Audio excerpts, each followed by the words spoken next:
Welcome to my channel. এই ক্লাসে data স্ট্রাকচারের একটি ইম্পর্টেন্ট টপিক সার্চিং তোমাদের পড়াবো। কাকে বলে সার্চিং? সার্চিং অ্যালগরিদম আর method or procedures use to find a specific item or element within a collection of data. ডেটার কালেকশন থেকে কোনো একটি নির্দিষ্ট আইটেমকে খুঁজে বের করার জন্য এই ধরনের অ্যালগরিদম ব্যবহার করা হয়। These algorithms are widely used in computer science for various tasks like searching of particular record in database, database থেকে কোনো রেকর্ডকে সার্চ করা, বা সর্টেড লিস্ট থেকে কোনো এলিমেন্টকে সার্চ করা, বা কোনো ফাইলকে কম্পিউটার মেমরির মধ্যে লোকেট করার মতো ইম্পর্টেন্ট কাজগুলো এই ধরনের অ্যালগরিদম ব্যবহার করে করা যায়। সার্চিংকে দুই ভাগে ভাগ করা যায়, একটাকে বলছে সিকোয়েন্সিয়াল সার্চিং, একটাকে বলছে ইন্টারভেল সার্চিং। Sequential searching কাকে বলছে? The sequential searching operation traverses through each element of the data sequentially to look for a desired data. যে ডেটাটাকে আমরা খুঁজছি সেই ডেটাকে খোঁজার জন্য ও প্রথম থেকে শুরু করে শেষ অবধি প্রত্যেকটি লোকেশনে ডেটাকে খুঁজবে, কম্পেয়ার করবে যে ডেটাটাকে আমরা খুঁজছি, এবং এই যে লিস্টের মধ্যে যে ডেটা আছে দুটোকে কম্পেয়ার করে দেখবে, যদি ইকুয়াল হয় তাহলে ইন্ডেক্সকে রিটার্ন করবে, এত নম্বর ইন্ডেক্সে ডেটা পাওয়া গেছে, নাহলে পরের ইন্ডেক্সে চলে যাবে এবং সেই ডেটাটাকে কম্পেয়ার করবে। এইভাবে সিকোয়েন্সিয়ালি ওয়ান আফটার আনাদার লোকেশনকে ভিজিট করতে করতে যাবে এবং চেক করতে করতে যাবে যে ভ্যালুটা ম্যাচ করছে কিনা। যদি ম্যাচ করে তাহলে কি করবে? ইন্ডেক্সকে রিটার্ন করবে। কিন্তু মনে রাখতে হবে সিকোয়েন্সিয়াল সার্চিং এর ক্ষেত্রে যে ডেটা সেট আছে, যে ডেটার কালেকশন আছে, সেই কালেকশনটা কোনোভাবে সর্টেড অর্ডারে থাকে না। ইন্টারভেল সার্চিং এর ক্ষেত্রে ডেটা কালেকশনটা অবশ্যই সর্টেড অর্ডারে থাকবে, মানে সজ্জিত থাকবে, সাজিয়ে রাখা থাকবে। This method usually search the data in interval.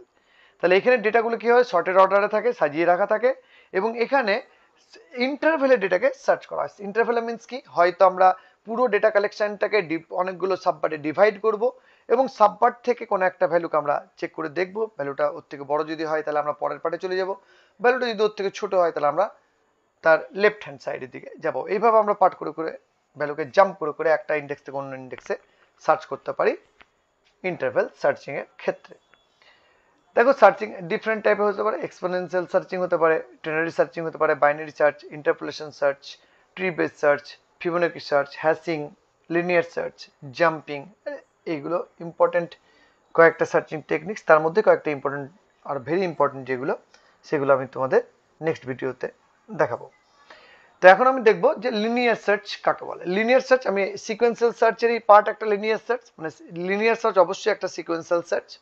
তার মানে কি হয়? এখানে ওয়ান আফটার আনাদার প্রথম থেকে শেষ অবধি ট্রাভার্স করতে হবে, আমাদের প্রত্যেকটা লোকেশনে যেতে হবে এবং ভ্যালুটাকে ম্যাচ করে দেখতে হবে যে কি ভ্যালু। কি ভ্যালু মিনস কি এলিমেন্ট মিনস কি? কি এলিমেন্ট মিনস যেটা আমি সার্চ করছি। তো কি এলিমেন্টটা অ্যারের এলিমেন্টের সঙ্গে যদি ম্যাচ করে যায় তাহলে আমরা ভ্যালুটা সার্চ করতে পেরেছি, নাহলে ভ্যালুকে আমরা সার্চ করতে পারিনি। তাই এখানে কমপ্লেক্সিটি টাইমটা ওটস হতে পারে যদি আমরা শেষ অবধি গিয়ে ভ্যালুটাকে না খুঁজে পাই।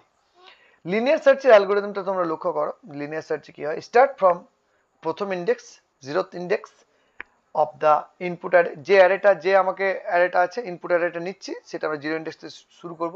মানে যে ডেটা সেটটা, ডেটা কালেকশনটা আমরা অ্যারের মধ্যে নিয়েছি আর কি, আমাদের কালেকশনটা কোথায় আছে? অ্যারের মধ্যে আছে। তার জিরো ইন্ডেক্স থেকে আমরা সার্চ করব, কম্পেয়ার করব কি ভ্যালু যেটাকে সার্চ করছি সেটার সঙ্গে প্রেজেন্ট ইন্ডেক্সের ভ্যালুটাকে। যদি ম্যাচ করে, if value matches with the key, return position at the value. তার আমরা কোন পজিশনে, কোন ইন্ডেক্সে গিয়ে ভ্যালুটা খুঁজে পেয়েছি সেই ইন্ডেক্সটাকে আমরা রিটার্ন করব। যদি না পাই তাহলে আমরা কি করব? নেক্সট ইন্ডেক্সে চলে যাব এবং সেই এলিমেন্টটাকে আবার কম্পেয়ার করে দেখব। এই 2 and 3 কন্টিনিউয়াসলি চলবে কতক্ষণ? যতক্ষণ না এলিমেন্ট শেষ হয়ে যাচ্ছে। যদি শেষ অবধি গিয়ে আমরা এলিমেন্টকে খুঁজে না পাই তাহলে কি হবে? Print that element not present in the array or exit the program. আমরা অ্যারে থেকে এলিমেন্ট খুঁজে পাইনি, আমরা প্রোগ্রাম থেকে এক্সিট করে দেবো। তো এটা হচ্ছে লিনিয়ার সার্চ, ভেরি সিম্পল। দেখো তোমরা কয়েকটা একটা এক্সাম্পলের সাহায্যে। ধরো আমরা এখানে আমাদের কি হচ্ছে 75, আমি 75কে খুঁজছি এই অ্যারে থেকে। তো প্রথমে ইন্ডেক্স 0তে দেখছো 23 আছে, তাহলে 23 এর সঙ্গে আমরা ম্যাচ করে দেখছি কি ভ্যালুকে। কি ভ্যালু কত? 75। 75 ইকুয়ালস টু 23, নো। ইন্ডেক্স 0তে পেলাম না আমরা, তাহলে আমরা নেক্সট স্টেপে চলে যাব। কি? আমরা নেক্সট ইন্ডেক্সে চলে যাব, ইন্ডেক্স 1-এ। ইন্ডেক্স 1-এ গিয়ে আমরা চেক করবো আবার ইন্ডেক্স 1-এ কত হচ্ছে? 12। আমরা খুঁজছি 75কে, এটাও ইকুয়াল নয়, তাহলে আবার নেক্সট ইন্ডেক্সে আমরা চলে যাব। নেক্সট ইন্ডেক্সে গিয়ে আবার আমরা দেখছি কি যেখানেও ভ্যালু ম্যাচ করছে না, তাহলে আমাদের এখানেও ভ্যালু ম্যাচ করলো না, তাই আমরা নেক্সট ইন্ডেক্সে চলে যাব। এখানেও ভ্যালু ম্যাচ করছে না, নেক্সট ইন্ডেক্সে চলে যাব আমরা। 71 not 75 not equals to 71, next ইন্ডেক্সে চলে যাব। 63 এটাও নয়, নেক্সট ইন্ডেক্সে যাব, ইন্ডেক্স 6। 36 এটাও নয়, নেক্সট ইন্ডেক্স 7। 10 আছে দেখতে পাচ্ছি, এটাও নয়, ইন্ডেক্স 8। ইন্ডেক্স 8 এ গিয়ে দেখছি আমরা যে ইন্ডেক্স 8 এর যে ভ্যালুটা আছে সেই ভ্যালুর সঙ্গে আমাদের কি এলিমেন্টের ভ্যালুটা ম্যাচ করে যাচ্ছে।